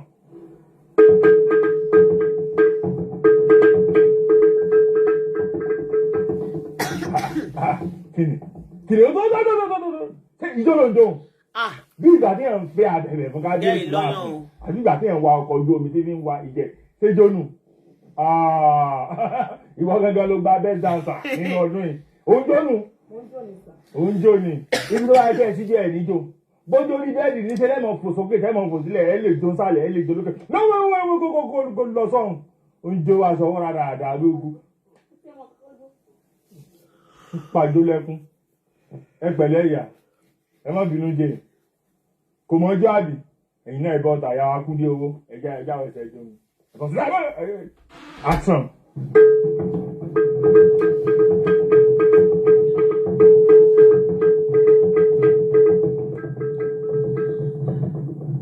Tó. Mo máa tọ́ wèrè o. Ayé mọ́ ní ká o. Ẹ̀yin ọmọ ilé ìjà ilé ìtúrí àzá àwọn mi lórí pátápátá. Ṣé ìwọ náà ń dónú? Nígbà tá a ní ẹjọ́ ó tẹjú mọ́lẹ̀. Ó gbójú sókè báyìí. Ó gẹ̀yìn ó fọwọ́ di etí aṣọ mú. Ó gbé bọ́dì. Tún sẹ́yìn jẹ gbogbo nǹkan lẹ́yìn kẹ̀kàn lọ location mọ́dà. Ṣé ẹ̀mọ́ ẹgbẹ́ tó bá pè wá sí traditional ẹ̀dọ́rọ̀ fẹsẹ̀ rájó? Mo ti máàkì fèsì yìí. Gẹ́gẹ́ bẹ́ẹ̀ ṣe mọ̀ pé à ń lọ location lọ́sẹ̀ tí ń bọ̀. Ṣùgbọ́n ó ní àwọn kan tí wọ́n ṣe róòlù tó dángájá nínú eré tá a fẹ́ lọ lè ṣe. Fún ìdí èyí, ẹni àkọ́kọ́ Ìyábọ̀ òní ó ṣe lídù eré tá a fẹ́ lọ lè ṣe. Ó gbà ski. Kúnlédà ẹni ẹ̀kejì tí ó ṣe sọ̀blídì lọ́kùnrin nù. Ẹ̀yin yòókù kìí ṣe bẹ́ẹ̀ ni ṣe nǹkan kan bẹ́ẹ̀ o ṣùgbọ́n ó lè jẹ́ ẹyọkan ó lè jẹ́ wàkápá nítorí yín bá rọ̀ mọ́ ẹ faramọ́ bẹ́ẹ̀. Tàbá sì ti dé location èyí tó bá gba nọ́mbà ọ̀gá wo ní ti ẹ̀gbẹ́sẹ̀ pè ní ibi tá a bá ní kẹ́ ẹ ṣe òun ní kẹ́ ẹ ṣe o. Ta ni ò sì dáwọ́ ẹ̀. Ẹ jọ ọ̀gá sà nípa Ìyábọ̀ tẹ́ni kó ṣe lídò sà ọ̀gá èmi ò rò bí Ìyábọ̀ lè ṣe lídò o. Kí ló dé? Alákọ̀ọ́kọ́ Ìyábọ̀ ń wáyé àgàdédé o. Ẹlẹ́ẹ̀kejì kò tún hàn án kò lè ṣe lídò ẹ má bẹ̀rẹ̀ sà. Mo ti rí lójú Àìná ìwọ ló tún rí àṣà ìmọ̀ mi lójú kí ni tiẹ̀ pẹ̀lú wípé èèyàn kan ló ṣe lídò ṣé ìwọ lọ̀gá tó kó àjọ àyìn ẹ lọ lè yan lídò tiẹ̀ fún kó ọ̀nà pé location tó bá jẹ́ kó rọrùn lọ ṣe fíìmù. Ọ̀gá ẹ̀ tiẹ̀ sílẹ̀ orí ẹ̀ tiẹ̀ mi ò gbé Ìyábọ̀ rẹ̀ ní ìwọ náà ló wá náà láti bẹ́ẹ̀. Jọ. Lójú mi sẹ́lẹ̀dà yàtọ̀ mi ó ní yóò pè ní káàtó pé mi ò tiẹ̀ sí lé nísìn mo ní kẹ́kọ̀ọ́ láti yàtọ̀ bẹ́ẹ̀ ṣe sí yàtọ̀ àmọ́ mi lójú. Ọmọ ìfọ̀tí yẹn gbá sí o. Ìwọ ló kọ́ lọ dá létí ẹ̀gbọ́n rẹ̀ ẹ̀yin méjèèjì ẹ má bọ̀ gbẹ́lù kálọ̀ ẹ má lọ dàbọ̀ má gbẹ́lù. Ìfọ̀tí yẹn gbá sí. No problem ó dọ̀ láfẹ́ mi àti. Ìwọ kọ́ lọ́wọ́ mi máa ṣe lọ́nà o. Ìwọ kọ́ ló dárí ẹ̀ máa ṣe lọ́nà. Aṣòwò ṣe mú lọ́wọ́ bá lọ bá wọ́wọ́ sí. Àwọn yẹn kò lé. Irú lóhun ò tẹ̀rí. Àdìgbà tó ń dókè mẹ̀sì tó pé òun lè gbọ́n mo tẹ́ lónìí mo fà tẹ́tẹ́ jì. Irọ́ nìyẹn Ìkòyí ní ẹ̀ ọmọ Ìkòyí kò sì tẹ̀rí torí pé òun kò kókó yìí rí ìran bàbá yìí ló kún wọn lógun kí ló ṣẹlẹ̀. Màámi ọ̀rọ̀ ò rí bẹ́ẹ̀ mọ́ torí pé ogun ti kókó yìí ó ti kó wọn lẹ́rú ó ti kó wọn lọ́mọ. Kí ni nǹkan tó ṣẹlẹ̀ lónìí wọ́n tó bá dé ní kò sọ fún mi. Ìkòyí má bínú o. Ìkọ́nù àwọn ọmọ rẹ̀ àgbà wa ni o kò kí wá rí àgádèdè kò túmọ̀ art ọ̀bẹ wá fún ní lídìí o. Wọ́n á ní kò yẹ kó rí bẹ́ẹ̀ pọ́nrọ́ tí àbọ̀ máa ṣe àfi pa. Kí ló ṣe yẹn? Ó bọ́ mi létí ni màámi. Ó fọ́ ẹ létí? Bẹ́ẹ̀ ni. Kí ló darí wá sọ? Ọba wo jẹ́ ká jà o. Àtúnṣe náà fi sí ọ́nà wá sí i. Má jà o, ṣó gbọ́ pọ̀ jù. Ìjà márùn-ún, ó gbá mi létí. Mábì, ṣọ́ra mi sí yẹn, mábì ló jọ pọ̀. Sórí ẹ̀ Ìyábọ̀ yẹn, àgbà. Àwọn èèyàn ti fẹ́ jókòó tí Ìyábọ̀ yẹn o. Ìyábọ̀ ti fọ́fọ̀ ti dáràn. Ẹ gbà wá o. Uncle Délé Mati tó the baddest director. Ṣé ti ráwọn méjèèjì yìí? Wọ́n dúró ti bàbá Ìjẹ̀ṣà gan o. director yìí Uncle Dele Mati àti Uncle Yomi wọ́n jọ sáré gbogbo ẹ̀ ní Uncle Dele àwọn náà ló direct movie yìí.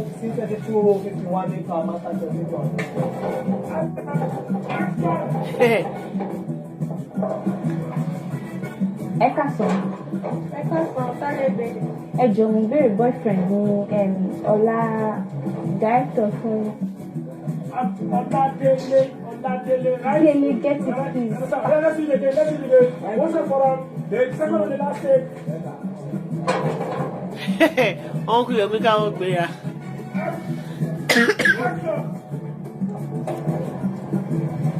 Ẹ káàsán sáré bẹ.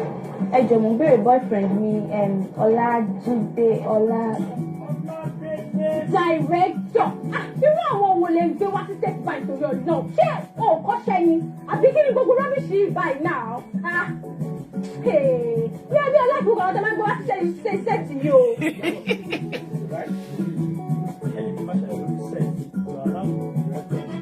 Ẹ má bá mi sọ bẹ́ẹ̀ jàre director. Ṣé nǹkan ni mo wọlé tí mo jáde lẹ́mọ̀? Ṣé ó bẹ̀rẹ̀ ọ̀rọ̀ wáyé sí? Ṣé ṣe ẹbí ṣàfẹ́ tó káàkiri? Àbí àwọn owó tí ọ̀gá rò kọ́ wọn níṣẹ́ lẹ́lẹ́ gbé wá sí set fún mi? The director is the only person to only cut your October correct. You don't have to cut artist October correct artist when the director is there. It is not professional. You are going to share mistake, right? Táyé, ṣó nọ́mà. Kí ni èmi àti mo pè é sọ̀rọ̀ yìí? Ṣé mo pè é sọ̀rọ̀ yìí? Kí ni táyé rí bàtà lọ dá ìlọ́ta ló kó iṣẹ́? Who are you? Ẹ má sọ fún mi pé sílùú kálẹ́lẹ̀ ṣé ọ̀rọ̀ mi sọ̀rọ̀ ìwọ sọ̀rọ̀ kí lélẹ̀? Ṣé ju ẹ̀wà ni tí o ṣe òjò tó rọ̀ tó fi lè ta? Gbogbo ilé àti ìkiri pọ̀ ṣé o nọ́mà? Yóò tẹ̀lé gbogbo ìlọ́sẹ̀ ti di bẹ́ẹ̀ ni wà ní ìṣẹ́jú sọ̀rọ̀ wù ní. Ìdáyé ní wọ́n ògùn ẹ̀wọ̀n gan lẹ́yìn tí wọ́n ti tẹ̀lé ẹ̀wọ̀n mi ò láì ẹ̀wọ̀n lọ́sẹ̀. Ṣé ẹ̀ bá ti káṣẹ́ ẹ̀rọ mi ò ṣe bá kílọ̀ ṣẹlẹ̀? You have to call up the tẹ̀lé yóò tẹ̀ láì gbogbo rárá tẹ̀ ṣe kiri ṣàrẹ́. A ò lè rìn torí mẹ́mi kò bọ́ sí ṣùgbọ́n adúmọ̀ yìí ti wá pọ̀.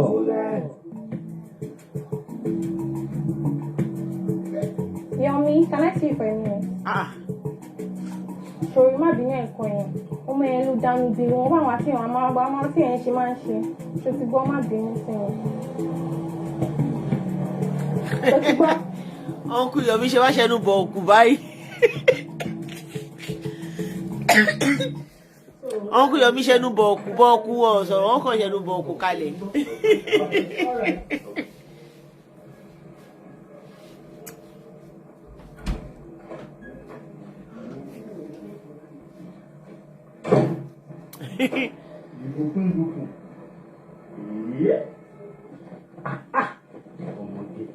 Wá fine sí ilé tí wá fine ju lè ti tẹ́lẹ̀ yẹn lọ.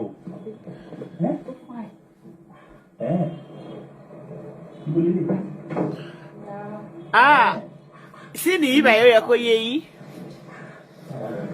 Súnmọ́ mi. Bàbá wèrè ló ń kú Yomi yìí o.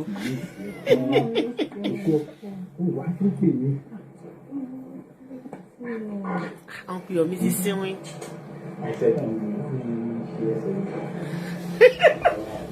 Bíbá yìí ẹ adé ni sí ìtọ́jà bíbá yìí.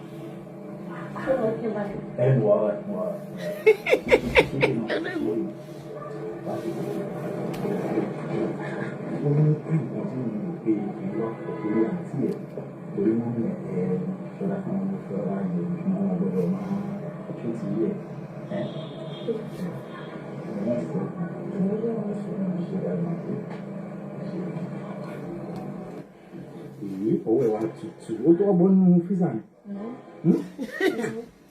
Báwo lè yí fi? Báwo lè yí ṣe rárá? Mo ti ní ìfẹ́ wàhálà. Yìí ti bá kùn mí pípẹ́ ara náà ṣe.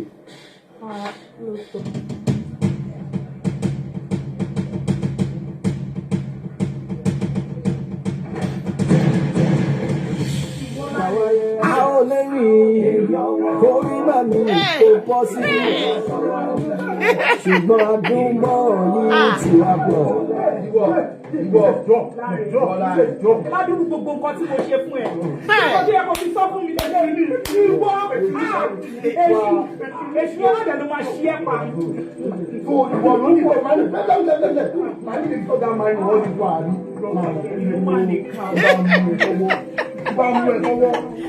ọmọ ó gbà sí. I know they shout.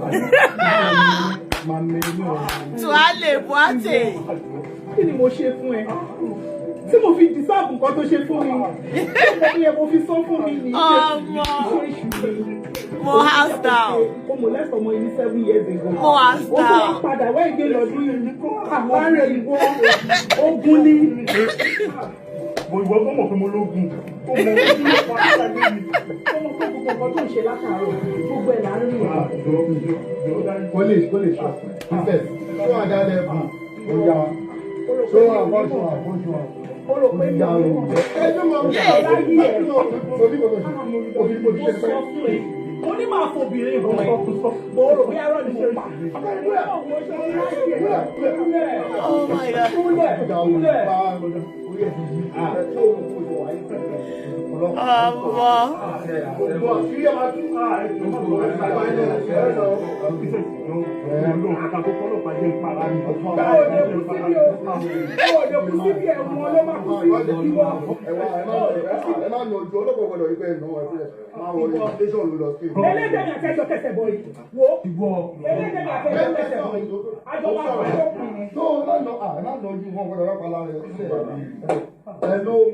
ẹ máa bọ̀ lókè òkè ẹ̀ tó ń sọ ẹ máa bọ̀ ẹ̀.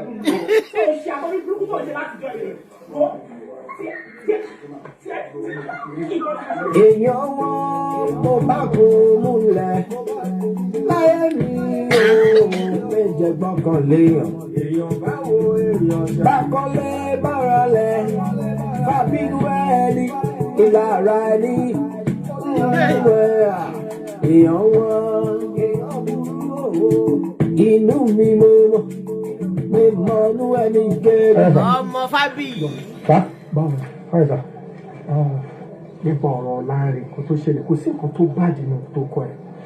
Tó mọ̀ pé òṣèré orí ìtàgé ni wá gbogbo ayé ló ń wò wá kò yẹ káwọn èèyàn máa rí àwòkọ́ṣe burúkú látara wa nǹkan rere ló yẹ kọ́kọ́ látara wa sọ̀rọ̀ mi yẹn yẹ ṣùgbọ́n lànà náà tí nǹkan bá ṣẹlẹ̀ báyìí ó yẹ ká kọ́kọ́ wádìí kò sẹ́ni tó sọ pé nǹkan tí láàrin ṣe ó dáa àbí kò dáa o nígbà tí ọ̀rọ̀ ti wà ní ọ̀gbìn àwọn ọlọ́pàá anybody ò lè ráì láti máa sáré crucify pé kìíní kan nígbà kan àwọ̀ bọ̀tì nǹkan kan ló wá kù tí mo fẹ́ kí wọn náà ṣe báyìí.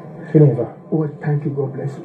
mo mọ̀ pé olóòótọ́ èèyàn ni ẹ o mo dẹ̀ mọ̀ pé ò kí ń parọ́ máa wá fẹ́ kó o wá gbogbo ọ̀nà sìn láti mọ bó ṣe máa rí láàrin níbi tó gbé wà kó o lọ wádìí gbogbo bí ọ̀rọ̀ yìí ṣe jẹ́ pátápátá mo mọ̀ pé òun náà ò ní parọ́ fún ẹ o ìwọ fúnra ẹ ò ní reputation burúkú. If you insult Uncle Yomi here, I will block you. Just fuck off. Adéwọlé Adébímpé, I have blocked you. Ìwọ ń ṣe ẹranko. Tó bá fi lọ jẹ́ kí Animal. ló jẹ́ pé nǹkan tó sọ pé láàrin ṣe yẹn àbí náà tó lọ rí nǹkan míì tó lọ jẹ́ pé ó lùmọ̀ wípé ó kọ̀ mí ti kàn yẹn. Ètè ká fi sílẹ̀ ká jẹ́ kí ìjọba àbí ilé ẹjọ́ kó ṣèdájọ́ lọ́wọ́ ara wọn.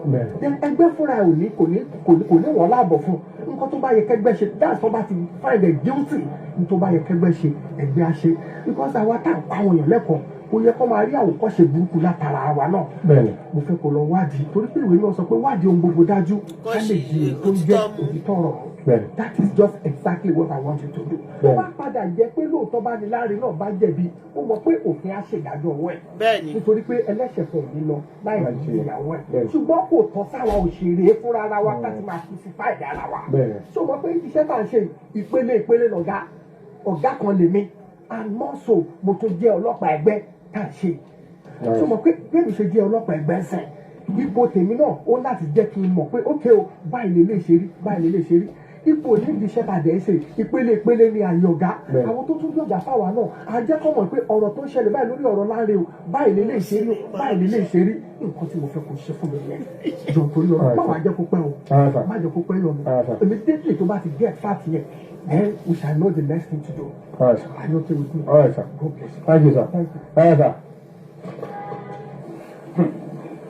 Ẹ wo mi ò understand gbogbo tó ń ṣẹlẹ̀ yìí o Yomi Ìyábọ̀ kí ló ń ṣẹlẹ̀ náà colleagues ni wá kẹ́ ẹ̀ kò yẹ ká máa ṣe gbogbo kàtìkàtì tá à ń ṣe yìí náà why are we washing our dirtiness in the public we are disgracing ourselves for crying out loud kí ni gbogbo rubbish yìí náà and you are forgetting that we are all colleagues ẹ jọ omi ò láìkí ẹ jọ Ìyábọ̀ ìwọ àti Yomi ṣé ó ní nǹkan tó dàbí pé ẹ̀yin mọ̀ táwọn ò mọ̀ ni is there any evidence that you guys know that we don't even know anything about fine ẹni ẹ̀rí Lánrè níbi tó ti bọ́mọ yẹn sùn ṣé ìwọ rí o ti rí evidence kan tó dàbí pé àwa ò tí ì rí rárá tó bá ń pẹ́ ní evidence kan tó dàbí pé ẹ̀yin méjèèjì mọ̀ tó dàbí pé àwọn ò mọ̀ ẹ jẹ́ ká mọ̀ náà so that I lè support ẹ because o kàn lè máa dá pariwo káwa dẹ̀ máa wù ẹ́ tó bá lè ṣe yẹn tó bá lè jẹ́ káwa rí á jẹ́ pé there is something behind that and God put Yomi.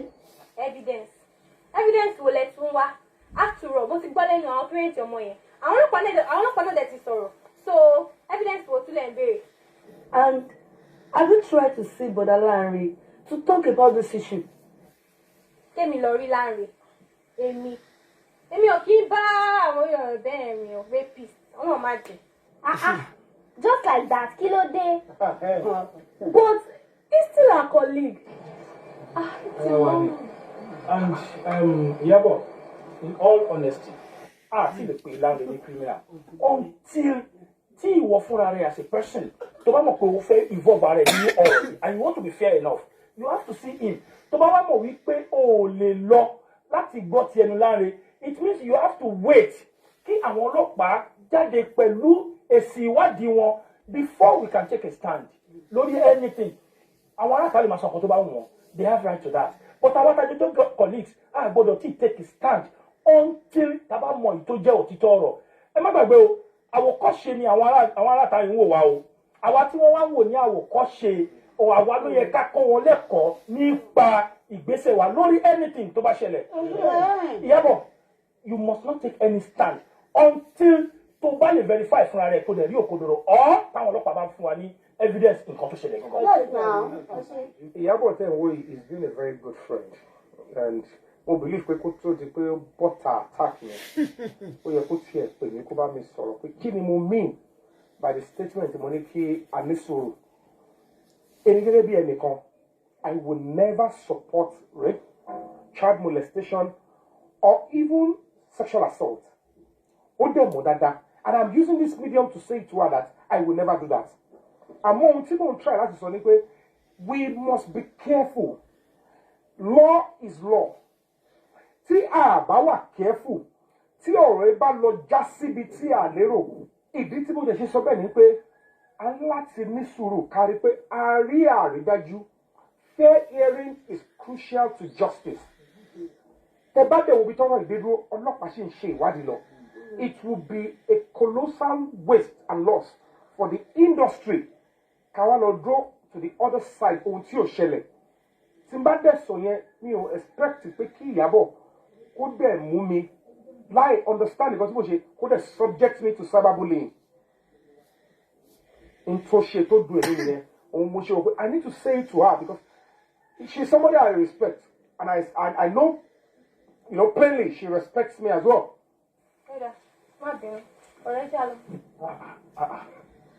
Excuse me Yomi, are you sure pé yàtọ̀ sí ọ̀rọ̀ tó wà lẹ́yìn kì í ṣe pé bóyá lédè Ìyábọ̀ yìí àti Lanre ní nǹkan kan bóyá tí wọ́n ti jọ fa àbọ̀dà kankan pọ̀ rí? Èmi gẹ́gẹ́ bí ẹnìkan ohun tí mi ò bá mọ̀ àbí tí ó bá ṣojú mi ni kí n sọ èyí tó jáde ni pé ó ti sọ sorry ó ti tọ́nu mi nìyẹn a jẹ́ káwọn ọlọ́pàá kan ṣe iṣẹ́ wọn. Well, this is going to be unordinary. Well, everybody, we can leave. Yomi, Ọlọ́run á jẹ́ kó dáa fún ẹ. Ó ní tójú rẹ̀ mọ́lẹ̀ o. Iṣẹ́ tó ń ṣe ìlágbára Ọlọ́run wàá ṣe débi èrè. Nítorí pé o máa ń pọ́n àwọn àgbàlagbà lé. Tó bá jẹ́ pé ọmọ mi ni, rẹ́sà tí wọn náà ti dọ̀gá bó ṣe débí, ọ̀gá mo fẹ́ jókòó ni, a ní kó jókòó ní akáṣá àjẹ́ kó wà lórí ìdú Ọlọ́run á pọ́n ẹ lé. Ò ní jọ rẹ̀ lójú o. Ìkejì ẹ̀wọ̀n náà ò ní jọ rẹ̀ lójú lágbára Ọlọ́run. Àwọn ọmọ á gbọ́rọ̀ sí ìwọ náà lẹ́nu. Jẹ́ kí n fìyẹn lẹ̀. Sórí pé téèyàn bá ń gbọ́rọ̀ ságbàlagbà lẹ́nu ó dáa.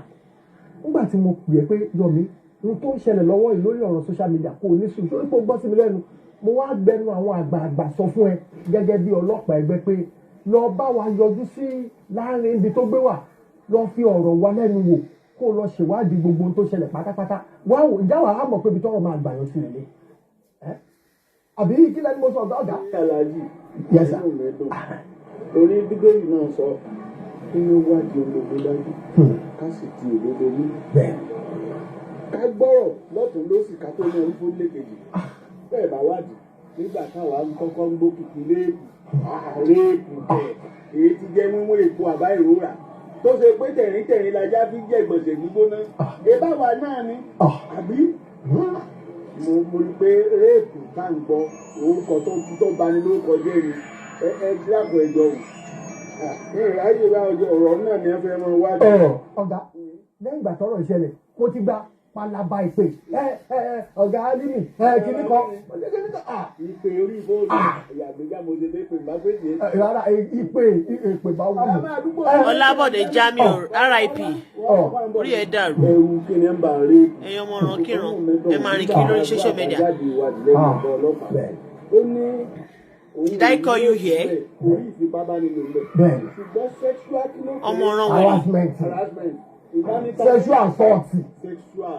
Èyí náà kò sẹ́ni tí ò lè wáyé sí.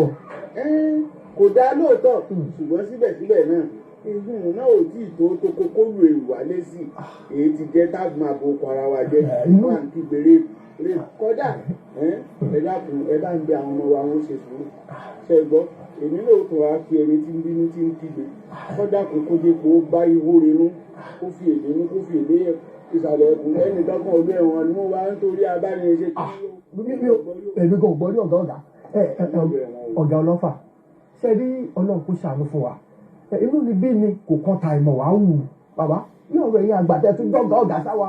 èmi yóò pè kó fi òkìkí mọ́wọ́ torí pé abiyamọ tí ló ń bí tó wá fìdí inú gbọ́mọ ẹ̀bùn sínú èrò kéjé ń lu wà nígbà inú abiyamọ bá rọ̀ inú èrò lè má. kò ní fọmọ́lẹ̀. aráàlú ní dáwọ́ gbó.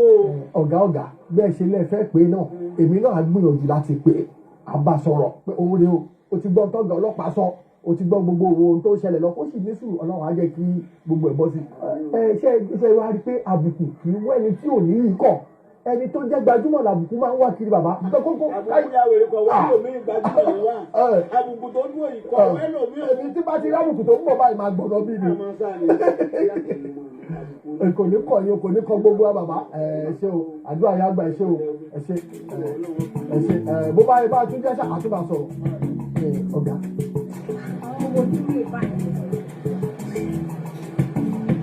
Hello, ta ló ń sọ̀rọ̀?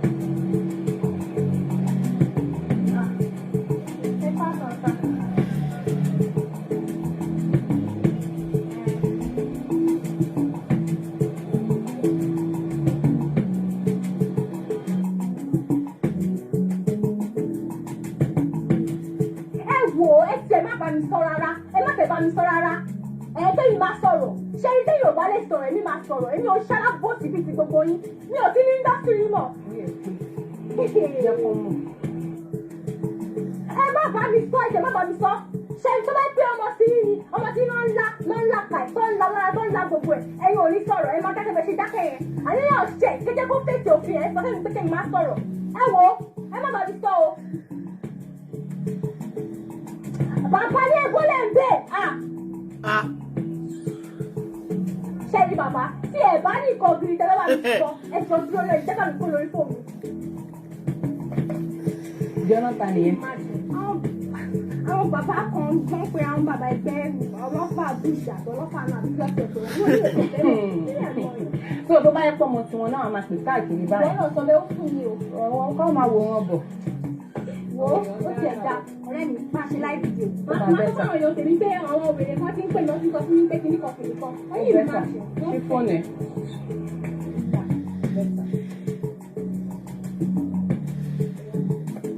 my people ẹ wo wọ́n ti ń pè mí o àwọn bàbá kan wọ́n ní àwọn bàbá ẹgbẹ́ kan wọ́n ní kémi máa sọ̀rọ̀ kémi máa da indọ́sírì kémi ó ti tó kémi máa ìyàpọ̀ mọ̀ sọ fún mi ṣáwọn lè gbàrú ẹ̀ sọ bẹ́ẹ̀. ẹ̀yin náà máa wo àbòsí indọ́sírì yìí tó bá gbé ọmọ tí wọ́n ní ṣé wọ́n máa dákẹ́ èmi fún ẹwà yìí omi ò ní dákẹ́ lórí ọ̀rọ̀ yìí gbogbo nǹkan tó bá gbà la máa fún ẹ wò ẹ kúkú mọ̀ mí nà I'm a mother. So I feel ọmọ tèmi ní mi ò ní gbà. Mi ò lè ní gbà fún ẹ pé kí kí ni ẹ kó ṣẹlẹ̀ sí ọmọ ẹlòmíì. No, all these videos are going to be taken off the street. Yes, so. Yes, so. Let them know. We no go gree, oh, we no go gree. We no go gree, oh, we no go gree. Lie, we no go gree. Ẹ wọ́n, tẹ́lẹ̀ mi ní ìsọ̀rọ̀ ẹ̀mí báyìí.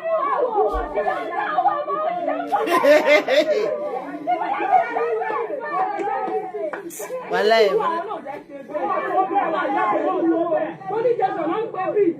Àwọn ọ̀gá tí mo rà á bá tó. Bí tí ọ̀rá kọ́ lọ́wọ́ àǹdà. Yóò rán yóò. Tọ́ bá fi lè grant láre ní bẹ́ẹ̀ni. Bí la máa pa sí. Wọ́n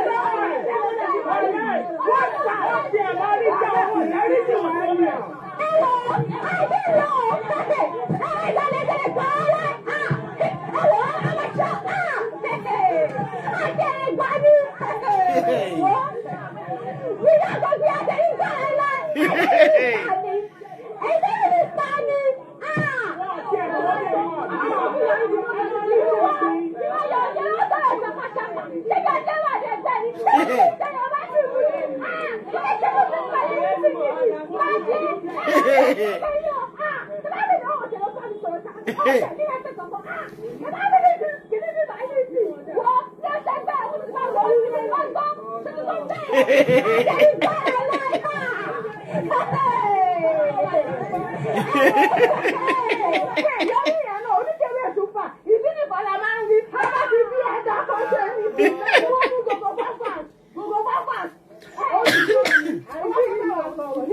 Wàláì ọkọ Yomi ti ṣe mọ́ ẹ̀.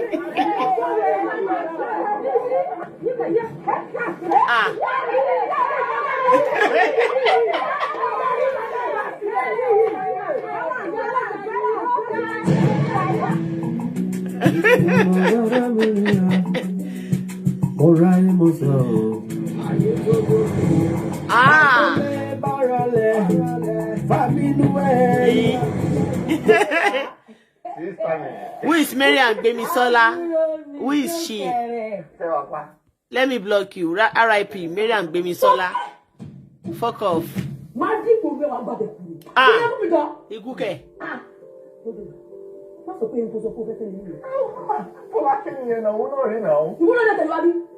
Tó lè wo ojú mi tó lè mọ wọ́n sọ ìwọ́n tẹ̀lé wá síbẹ̀ ọ̀rọ̀ àbúrò tí burúkú ni ẹ̀ ó yẹ ìta kí ni ó lè fẹ́ ni mo sọ ṣúná mo tí mo wò ó lè fẹ́ and just find out.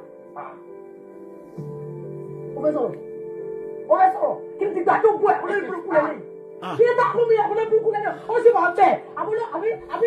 ìyànwó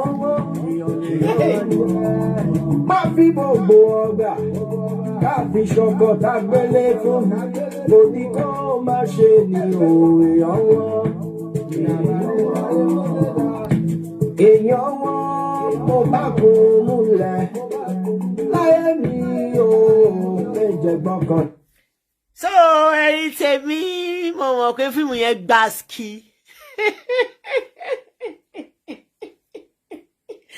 Fíìmù yẹn ó lẹ́tìkẹ́ tẹ bá ń gbọ́ ó gbá ski.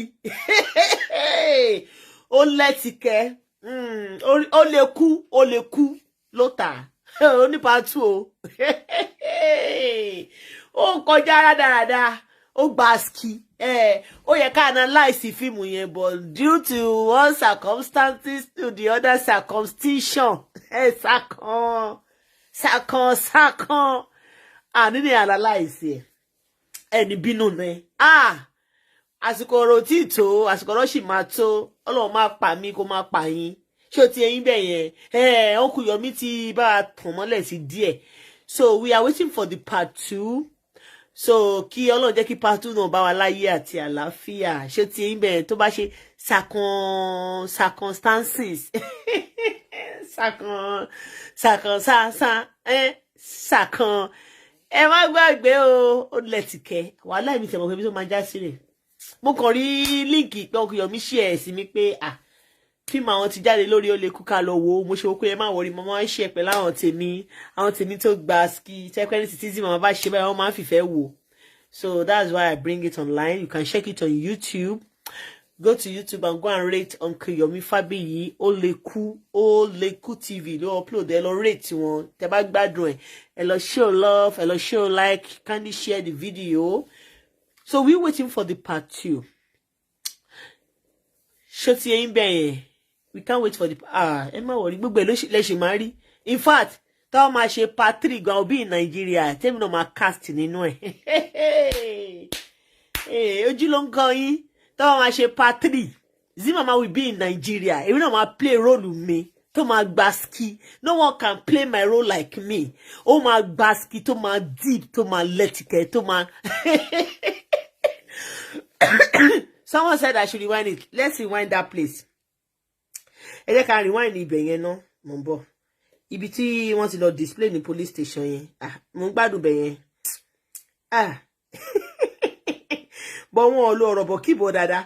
Ọ̀rọ̀bọ̀ kíbọ̀ wẹ̀yìn, kíbọ̀ wájú, kíbọ̀ ọ̀rọ̀bọ̀ wọn ò lo ọ̀rọ̀bọ̀ kíbọ̀. Tó yẹ kó lo ọ̀rọ̀bọ̀ tó gbà sí. Mo ti rewind ibẹ̀ yẹn, mo fẹ́ ka wo bẹ̀ yẹn. Èyí tó jáde ni pé ó ti sọ sorry. Ó ti tọ́nu mi nìyẹn. Jẹ́ káwọn ọlọ́pàá kan ṣe iṣẹ́ wọn. And Uncle Yomi is such a lovely. Look at Uncle Dele Mati. Wọ́n ṣe gudugudu méje yàyà mẹ́fà. Tẹ́ bá ń gbọ́ Dele Mati. Ọlọ́run á jẹ́ kó dà fún ẹ. Ó ní tọ́jú rẹ̀ mọ́lẹ̀ o. Iṣẹ́ tó ń ṣe ìlágbára Ọlọ́run wàá ṣe débi èrè. Nítorí pé o máa ń pọ́n àwọn àgbàlagbà lé. Tó bá jẹ́ pé ọmọ mi ni rẹ́sà pé wọn náà ti dọ̀gá bó ṣe débí ọ̀gá mo fẹ́ jókòó ni a ní kó jókòó ní akáṣá àjẹ́ kó wà lórí Ọlọ́run á pọ́n ẹ lé. Ò ní jọrẹ lójú. Bàbá ọlọ́fà náà. Ìjọba náà ní jọrẹ lójú lágbára Ọlọ́run. Àwọn máa gbọ́rọ̀ sí wọn náà lẹ́nu. Jẹ́ kí n fi yẹn lẹ̀. Ṣé orí pé téèyàn bá ń gbọ́rọ̀ sàgbàlagbà lẹ́nu ó dáa? Nígbà tí mo pè é pé Yomi n tó ń ṣẹlẹ̀ lọ́wọ́ yìí lórí ọ̀rọ̀ social media. You want to see me in part 3? Mo wá gbẹnu àwọn àgbà. No one can play my role like me o. Ó máa gbà ski. Lọ bá wa yọjú sí láàrin ibi tó gbé wà. Lọ fi ọ̀rọ̀ wa lẹ́nu wò kó lọ ṣèwádìí gbogbo ohun tó ṣẹlẹ̀ pátápátá. Wọ́n jáwọ́ á mọ̀ pé ibi tọ́wọ́ máa gbà yọ sí ilé. Àbí kí lẹ́nu mo sọ ọ̀gá. Yes sir. Orí bíbélì náà sọ nínú wádìí ológun dájú ká sì ti òdodo ní. Ká gbọ́rọ̀ lọ́tún lósì ká tó náà ń fún lékejì. Bẹ́ẹ̀ bá wádìí nígbà táwa ń kọ́kọ́ ń gbókìkí léèpù bẹ́ẹ̀ èyí ti jẹ́ mímú èpo àbá ìrora tó ṣe pé tẹ̀rín lajá fi jẹ́ gbọ̀nsẹ̀ gbígbóná.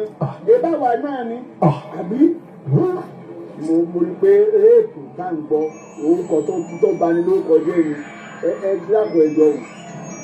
Ìráyè ra ọ̀rọ̀ náà ni ẹ fẹ́ mọ wá. Ọ̀gá lẹ́yìn ìgbà tọ́rọ̀ ìṣẹ̀lẹ̀ mo ti gba palaba ìpè ọ̀gá alimi kìíní kan. Ìpè orí fóònù ìyàgbéga mo ṣe lé pè bá pè dé. Rárá ìpè bá wù. Ìpè ránṣẹ́ mọ̀ ìwọ wá wọ́n bọ̀ ni. Ẹ̀rù kìíní ń bà ń rí ipò ṣùgbọ́n náà mẹ́tọ̀ nígbà tá a gbọ́ àbájáde ìwádìí lẹ́yìn ọ̀dọ́ ọlọ́pàá. Ó ní òun ò rí réèpù ń bẹ̀ orí ìfipábánilò ń bẹ̀. Ṣùgbọ́n sexual kí ló pé harassment sexual assault. Èyí náà kò sẹ́ni tí ò lè wáyé. Kò dáa lóòótọ́ ṣùgbọ́n síbẹ̀síbẹ̀ náà ìgbìmọ̀ náà ò tí ì tó kókó lu èrò wálé sí èyí ti jẹ́ táàbù máa bo ọkọ̀ ara wa jẹ́ wọ́n à ń kígbe rè kọ́dà ẹ̀dá ń bẹ àwọn ọmọ wa wọ́n ṣe sùúrù ṣe gbọ́. You see Zimama in part 3 tó máa gbà ski. Kó jẹ́ kó bá ihò rinú kó fi èdè nú kó fi èdè yẹn. You see Zimama in part 3. Part 3 tó máa gbà ski. Èmi kò gbọ́dọ̀ ọ̀gá ọlọ́fà ṣe rí Ọlọ́run kó ṣàánú fún wa. Inú ni bí ni kò kàn ta ìmọ̀ wá wù. Tẹ́ bá ti ní Zimama nú part 3 ẹ má yẹ kó yá ilẹ̀. Tó máa gbà ski. Torí pé abiyamọ tínú ń bí tó wá fìdí inú bí ọmọ ẹ̀dùn sínú èrò tó jó nínú wa nígbà inú abiyamọ bá rọ̀ inú èrò lè mọ́. Kò ní fọmọ́lẹ̀. Ará àkóró ò ní dáwọ́ gbó. Ọ̀gá bẹ́ẹ̀ ṣe lẹ́ẹ̀fẹ́ pé náà èmi náà á gbìyànjú láti pé àbá sọ̀rọ̀ pé òun ni o ti gbọ́ tọ́gà ọlọ́pàá sọ o ti gbọ́ gbogbo ohun tó ṣẹlẹ̀ lọ kó sì ní sùúrù Ọlọ́run á jẹ́ kí gbogbo bọ́ sí. Ṣé wàá rí pé àbùkù. Àyìnkẹ́ Adé, I swear to God you are evil. I should cough.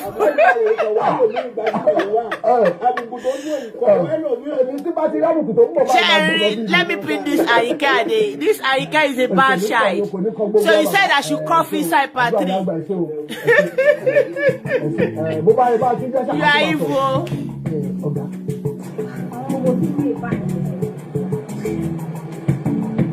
Hello. I'm coughing now.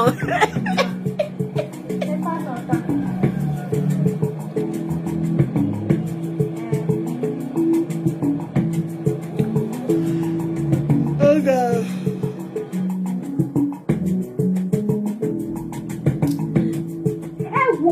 Ẹ má bá mi sọ rárá, ẹ má tẹ̀ bá mi sọ rárá. Kẹ́mi máa sọ̀rọ̀, ṣé ní tẹ́yìn ò bá lè sọ̀rọ̀ èmi máa sọ̀rọ̀, èmi ò ṣáláfó síbi ti gbogbo yín. Mi ò fi ní láti rí náà. Ẹ má bá mi sọ, ẹ má bá mi sọ. Ṣé ní tó bá pé ọmọ sí yín ni, ọmọ tí máa ń la kàì, tó ń la lára, tó ń la gbogbo ẹ̀, ẹ̀yin ò ní sọ̀rọ̀, ẹ máa dákẹ́ bẹ́ẹ̀ ṣe dákẹ́ yẹn. Àníyàn ṣẹ̀ kéjẹ́ kó fèsì òfin ẹ̀ sọ fẹ́mi pé kẹ́mi máa sọ̀rọ̀. Ẹ má bá mi sọ o. Uncle Yomi gba ski o. Hello, Uncle Yomi. Bàbá yẹn kó lẹ́ ń bẹ̀. Fíìmù yìí gba ski.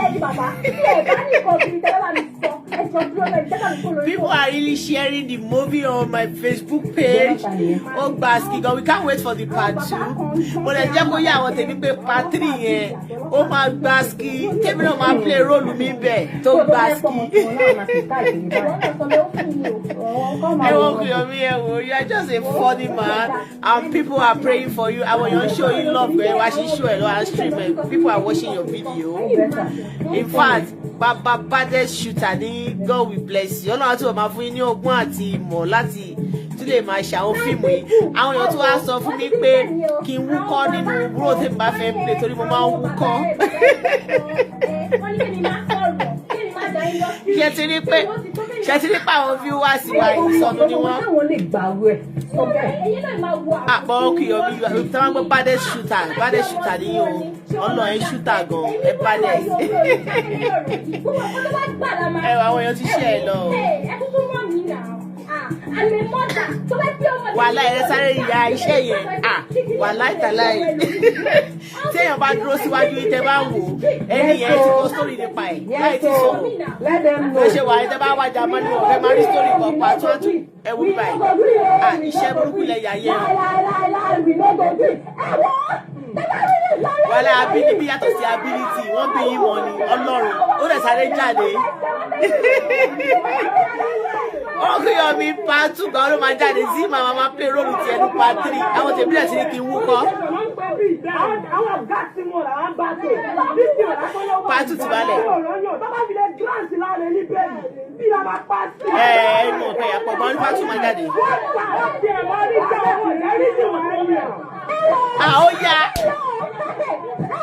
part 3 yẹn mo lè fly wá sí Nàìjíríà kí wá ya part tèmi o. Oh my God, ski. Oh my God, ọ̀nà bá mi dá yín sí. Àwọn èèyàn really show you love. Fún àwọn ṣèyànṣẹ́ wa, àwọn Facebook station kan náà wọ́n torí wọn tó ti ń show fídíò yìí. Ìwọ̀n mo yẹn show ní àwọn Facebook station náà wọ́n ti ń show ẹ̀. Uncle Yomi said I should greet you guys. Thanks for watching. Ẹ bá lọ sórí YouTube. Ẹ bá lọ recommend Uncle Yomi.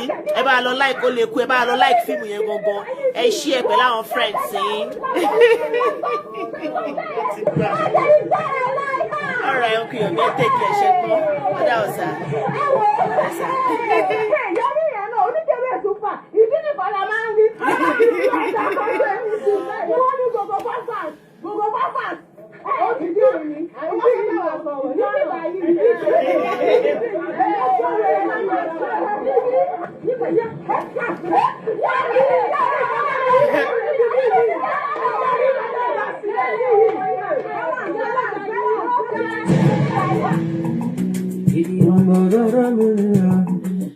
So part 2 máa jáde ní next week from the stable of Oleku TV. Tó bá ti jáde ṣe bá ṣe jọ wo ìmọ̀ gbádùn ẹ̀ Ọlọ́run I swear to God. Bá ṣe jọ wo fíìmù part 2 jáde. So part 3 Zimama will be live and direct in Nigeria to play my role. So far tí ẹ̀yin ṣe mí ní pé kí n wúkọ́ nínú ẹ̀ mo máa wúkọ́ ṣe ti get mo máa wúkọ́ fún yín tó máa gbá ski.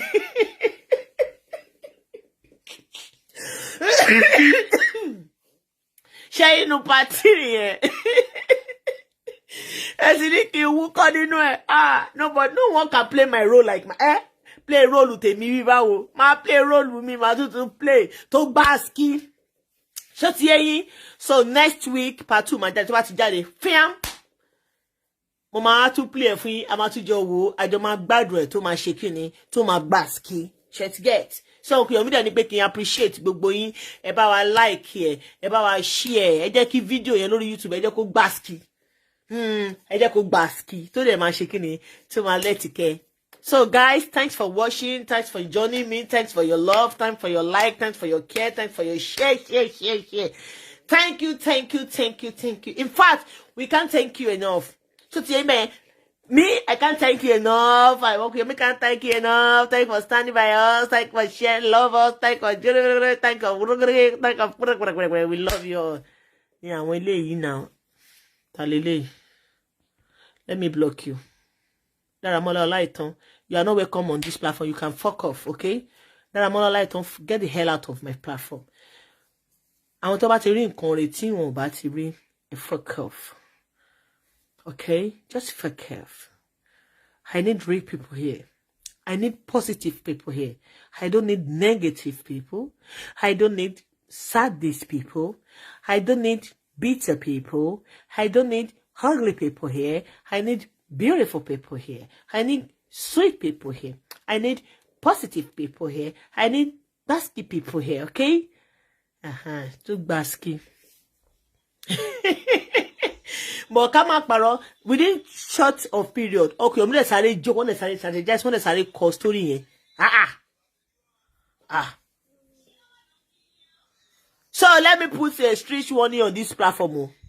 I will be ending this chat now. If you what about mo pe arimo e lo fe ko je o akomo e ni ko comment o shi so na video yi, I will block your ass off. Ashima so yen debe if you sell your house ya mo sure pe won ya se yen debe. So we are waiting for the part 2. So only part 2 ma jade ni next week. Tó bá ti jade ajo gbádùn ẹ. So ti email. So ẹ̀yin tèmi ẹ má gbàgbé o antale o, anta real estate. Ẹ̀yin tẹ́ bá fẹ́ ra tẹ́ bá ní ìdádúró lórí ọmọ bíbí ni àbí ẹ wojú Ọlọ́run ẹ contact wa. A ní fertility fún ẹ̀yin tẹ́ bá dé bí ìbejì náà. A ní fertility to ma boost egg in abs and root. Fún gbogbo ẹ̀yin tí ẹ bá ní oríṣiríṣi àìsàn àrẹ̀mọléegun, àìsàn ẹ̀yìn dídùn, ọwọ́ dídùn, kára máa gbọ̀n, oríṣiríṣi fibroid gbogbo ẹ̀ ní a ní. Ṣó tí ẹ contact wa. A dẹ̀ ní ṣẹ́rí gbòlà agúnmúgbòlà wa àti kágò ẹ̀ lọ sí UK. A dẹ̀ ti àmọ́ bá wa kágò ta Amẹ́ríkà ní ọ̀la gbogbo bá ń jẹ́ tọlọ́run. So ẹ̀yin tí UK kó ojú lọ́nà, ẹ̀yin tí Amẹ́ríkà náà ẹ kó ojú lọ́nà. But tí UK wọ́n ti kágò yẹn láti jọ Thursday kọ́ ni. So gbogbo yín pátápátá ni àdúpẹ́ fún ẹ̀yin tẹ́lẹ̀ àti Germany náà yìí ẹ lè máa send order yín. So àwọn aṣọ ọdún wa ti dé o, a ti dé sí Nàìjíríà, àwọn ti Germany náà ti dé, ẹ túbọ̀ máa patronize wa. Gbogbo yín la dúpẹ́ fún ẹ wá bá wa ra lẹ̀ à ń ta gbogbo ẹ o. So guys, I appreciate you. Ẹ lè pè mí lórí +491 521 7828 +491 521 7828. We see you guys later. I don't guilty. Ẹ jẹ́ ká wá máa lọ. Àbẹ́ẹ̀rí eléyìí ni òkèlè ló àti Ìyábọ̀ àmọ́ ìtẹ́lẹ̀ àti àmọ́ iṣẹ́ náà àti ó lẹ́tì kí ó gbà ski o gbà ski. So we see you guys later. Our cash fund ni o àtẹ̀ntó yín máa wúkọ́ lọ ọlọ́mọlé yín o. Yes, so God bless all the actors and actresses. Yes, so basket.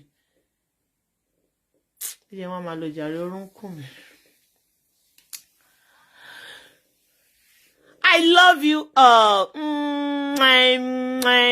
Fún ẹ̀yin ọkùnrin tẹ́ bá ní ìdákọlẹ̀ àbí kí ló máa ń pè yín tí àtọ̀yìn máa ń ṣàn.